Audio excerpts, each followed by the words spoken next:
ದೇಶದಾದ್ಯಂತ 5 ವರ್ಷಗಳಲ್ಲಿ ಎಷ್ಟು ಮಕ್ಕಳು ನಾಪತ್ತೆಯಾಗಿದ್ದಾರೆ ಅಂತ ಗೊತ್ತಾ? ಕಾಣೆಯಾದ ಮಕ್ಕಳಿಗೆ ಹೊಣೆ ಯಾರು? ನಮಸ್ಕಾರ, ADIN.comಗೆ ಸ್ವಾಗತ. ನಾನು ಸಪನ. ನಾಳಿನ ಭಾರತದ ಭವಿಷ್ಯ ಅಂತ ನಾವು ಹೆಮ್ಮೆಯಿಂದ ಕರೆಯೋ ಪುಟ್ಟ ಮಕ್ಕಳು ಇಂದು ನಮ್ಮ ಕಣ್ಣೆದುರೇನೆ ನಾಪತ್ತೆ ಆಗ್ತಾ ಇರೋದು ಒಂದು ರಾಷ್ಟ್ರೀಯ ದುರಂತವಾಗಿ ಪರಿಣಮಿಸಿಬಿಟ್ಟಿದೆ. ಈ ಸಮಸ್ಯೆ ಕೇವಲ ಒಂದು ಸಾಮಾಜಿಕ ಪಿಡುಗಾಗಿ ಉಳಿಯದೆ ಅತ್ಯಂತ ವ್ಯವಸ್ಥಿತವಾದ ಮಾಫಿಯಾದ ರೂಪವನ್ನು ಪಡೆದುಕೊಂಡಿದೆ. ಇತ್ತೀಚಿನ ವರ್ಷಗಳಲ್ಲಿ ಈ ಪ್ರಕರಣಗಳ ಸಂಖ್ಯೆ ಏರಿಕೆ ಆಗ್ತಾ ಇರೋದನ್ನು ಗಮನಿಸಿದ್ರೆ ನಮ್ಮ ಕಾನೂನು ಮತ್ತು ಭದ್ರತಾ ವ್ಯವಸ್ಥೆಯಲ್ಲಿನ ಲೂಪ್ ಹೋಲ್ಗಳು ಎದ್ದು ಕಾಣ್ತಾ ಇದೆ. ಸುಪ್ರೀಂ ಕೋರ್ಟ್ ಕೂಡ ಈ ಬಗ್ಗೆ ತನ್ನ ಗಂಭೀರ ಆತಂಕವನ್ನು ವ್ಯಕ್ತಪಡಿಸ್ತಾ ಇದು ಕೇವಲ ಸ್ಥಳೀಯ ಅಪರಾಧ ಅಲ್ಲ, ಬದಲಿಗೆ ರಾಷ್ಟ್ರ ಮಟ್ಟದಲ್ಲಿ ಕಾರ್ಯನಿರ್ವಹಿಸ್ತಾ ಇರೋ ಬಲಿಷ್ಠ ಜಾಲದ ಕೆಲಸ ಅಂತ ಎಚ್ಚರಿಕೆಯನ್ನ ನೀಡಿದೆ.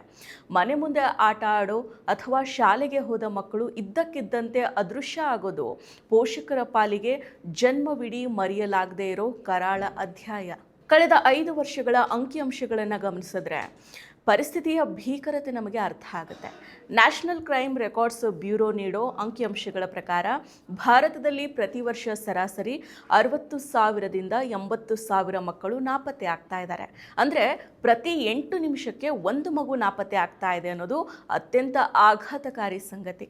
ಕಳೆದ 5 ವರ್ಷಗಳ ಅಂದರೆ ಸುಮಾರು 2019ರಿಂದ 23-24ರವರೆಗೆ ಒಟ್ಟು ಲೆಕ್ಕ ಹಾಕಿದ್ರೆ ದೇಶದಾದ್ಯಂತ ಸರಿಸುಮಾರು 3.5 ಲಕ್ಷಕ್ಕೂ ಅಧಿಕ ಮಕ್ಕಳು ನಾಪತ್ತೆ ಆಗಿರೋ ವರದಿಗಳಿದೆ.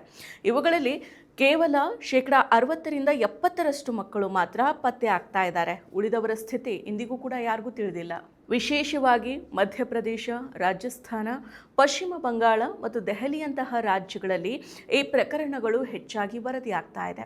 ಈ ನಾಪತ್ತೆಯಾದ ಮಕ್ಕಳ ಹಿಂದೆ ಇರೋ ಕರಾಳ ಜಾಲ ಅವರನ್ನು ವಿವಿಧ ಅಮಾನವೀಯ ಕೆಲಸಗಳಿಗೆ ಬಳಸ್ಕೊಳ್ತಾ ಇದೆ. ನಾಪತ್ತೆಯಾದ ಗಂಡು ಮಕ್ಕಳನ್ನು ಕಠಿಣ ಬಾಲಕಾರ್ಮಿಕ ಪದ್ಧತಿಗೆ ಅಥವಾ ಭಿಕ್ಷಾಟನೆಗೆ ತಳ್ಳಲಾಗ್ತಾ ಇದೆ. ಇನ್ನೂ ದಾರುಣ ಅಂದರೆ ಹೆಣ್ಣು ಮಕ್ಕಳನ್ನು ಅಪಹರಿಸಿ ಲೈಂಗಿಕ ದೌರ್ಜನ್ಯ ಮತ್ತು ವೇಶ್ಯಾವಾಟಿಕೆಯಂತಹ ಅಂಧಕಾರದ ಕೂಪಕ್ಕೆ ನೂಕಲಾಗ್ತಾ ಇದೆ. ಕೆಲವು ಪ್ರಕರಣಗಳಲ್ಲಿ ಮಕ್ಕಳನ್ನು ಅಕ್ರಮವಾಗಿ ದತ್ತು ನೀಡೋದು ಅಥವಾ ಅವರ ಅಂಗಾಂಗಗಳನ್ನು ಮಾರಾಟ ಮಾಡೋ ಭಯಾನಕ ದಂಧೆಗಳು ಕೂಡ ನಡೀತಾ ಇದೆ.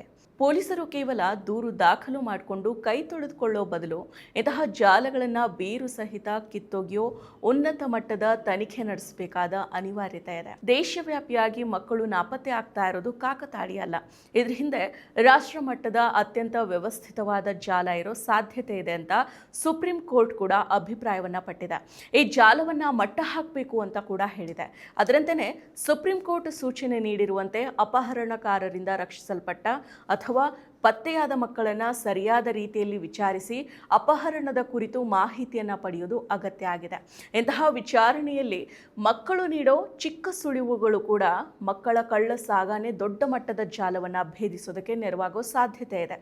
ಇಂತಹ ಮಕ್ಕಳಿಂದ ಮಾಫಿಯಾಗಳ ಕಾರ್ಯಾಚರಣೆಯ ರೀತಿಯನ್ನು ಪತ್ತೆ ಹಚ್ಚಿ ಅವರನ್ನು ಸದೆ ಪಡೆಯೋದಕ್ಕೆ ನೆರವಾಗಬಹುದು. ಆದಾಗ್ಯೂ ಸರ್ಕಾರಗಳ ಧೋರಣೆ ಇಲ್ಲಿ ಟೀಕೆಗೆ ಗುರಿಯಾಗಿದೆ. ದೇಶದಲ್ಲಿ ರಾಜಕೀಯ ಬದಲಾವಣೆ ಅಥವಾ ಧರ್ಮದ ಹೆಸರಿನಲ್ಲಿ ನಡೆಯೋ ಚರ್ಚೆಗಳಿಗೆ ಇರೋ ಆದ್ಯತೆ ಮಕ್ಕಳ ಸುರಕ್ಷತೆಗೆ ಇಲ್ಲದಿರೋದು ವಿಷಾದನೀಯ. ಅನೇಕ ರಾಜ್ಯ ಸರ್ಕಾರಗಳು ನಾಪತ್ತೆಯಾದ ಮಕ್ಕಳ ಕುರಿತ ಸಮಗ್ರ ದತ್ತಾಂಶವನ್ನು ರಾಷ್ಟ್ರೀಯ ಕೇಂದ್ರಕ್ಕೆ ಒದಗಿಸೋದಕ್ಕೆ ವಿಳಂಬವನ್ನ ಮಾಡ್ತಾ ಇದೆ. ಇದು ತನಿಖೆಗೆ ಅಡ್ಡಿಯಾಗ್ತಾ ಇದೆ. ಕೇಂದ್ರ ಮತ್ತು ರಾಜ್ಯ ಸರ್ಕಾರಗಳ ನಡುವೆ ಸಮನ್ವಯದ ಕೊರತೆ ಇರೋದು ಮಕ್ಕಳನ್ನು ಅಪಹರಿಸೋ ಮಾಫಿಯಾಗಳಿಗೆ ಅನುಕೂಲ ಮಾಡಿಕೊಟ್ಟಂತಾಗಿದೆ.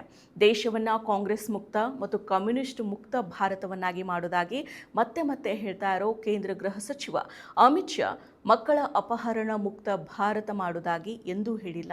ಮಕ್ಕಳ ಅಪಹರಣದಂತಹ ವಿಷಯಗಳು ಅವರ ಆದ್ಯತೆಯ ಪಟ್ಟಿಯಲ್ಲಿನೇ ಇಲ್ಲ. ಸುಪ್ರೀಂ ಕೋರ್ಟ್ ಈ ನಿಟ್ಟಿನಲ್ಲಿ ಕಠಿಣ ನಿಲುವನ್ನು ತಳೆದು ದತ್ತಾಂಶ ನೀಡದ ರಾಜ್ಯಗಳ ವಿರುದ್ಧ ಕ್ರಮವನ್ನು ಕೈಗೊಳ್ಳೋ ಎಚ್ಚರಿಕೆ ನೀಡಿರೋದು ಸರಿಯಾದ ಕ್ರಮ ಆಗಿದೆ. ಕೇವಲ ಮಕ್ಕಳ ದಿನಾಚರಣೆ ಆಚರಿಸಿದ್ರೆ ಸಾಲದು, ಪ್ರತಿಯೊಂದು ಮಗುವಿಗೂ ಸುರಕ್ಷಿತ ಬಾಲ್ಯವನ್ನು ಒದಗಿಸೋದು ಸರ್ಕಾರದ ಮತ್ತು ಸಮಾಜದ ನೈತಿಕ ಹೊಣೆಗಾರಿಕೆ ಆಗಿದೆ. ಹೀಗಾಗಿ ಮಕ್ಕಳ ಅಪಹರಣದ ಜಾಲ ಭೇದಿಸುವಲ್ಲಿ ರಾಜ್ಯಗಳ ನಡುವಿನ ಗಡಿಗಳು ಅಡ್ಡಿಯಾಗಬಾರದು.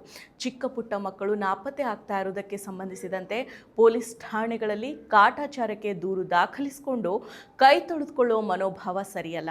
ಪೊಲೀಸ್ ವ್ಯವಸ್ಥೆಯಲ್ಲಿ ಮಕ್ಕಳ ಘಟಕಗಳು ಇನ್ನಷ್ಟು ಬಲಗೊಳ್ಳಬೇಕಾಗಿದೆ. ಪ್ರತಿ ಜಿಲ್ಲೆಯಲ್ಲೂ ನೋಡಲ್ ಅಧಿಕಾರಿಗಳ ನೇಮಕ ಮತ್ತು ಅವರ ಕಾರ್ಯವೈಖರಿಯ ಬಗ್ಗೆ ನಿರಂತರವಾಗಿ ಕಣ್ಣಿಡೋದು ಅಗತ್ಯ ಇದೆ. ಜೊತೆಗೆ ಸರ್ಕಾರಗಳು ರಾಜಕೀಯ ಹಿತಾಸಕ್ತಿಗಳಿಗಿಂತ ಮಿಗಿಲಾಗಿ ಮಾನವೀಯ ನೆಲೆಯಲ್ಲಿ ಈ ಸಮಸ್ಯೆಯನ್ನು ಎದುರಿಸ್ತಿದ್ರೆ ನಾವು ನಾಳಿನ ಸುಭದ್ರ ಭಾರತವನ್ನು ಕಟ್ಟೋದು ಅಸಾಧ್ಯ. ಮತ್ತಷ್ಟು ವಿಶೇಷ ವಿಡಿಯೋಗಳನ್ನು ನೋಡಲು ಮತ್ತು ಹೊಸ ವಿಡಿಯೋಗಳ ಬಗ್ಗೆ ತಿಳಿಯಲು ಈ ದಿನ .com ಯೂಟ್ಯೂಬ್ ಚಾನೆಲ್ ಸಬ್ಸ್ಕ್ರೈಬ್ ಮಾಡಿ ಮತ್ತು ಬೆಲ್ ಐಕಾನ್ ಕ್ಲಿಕ್ ಮಾಡಿ.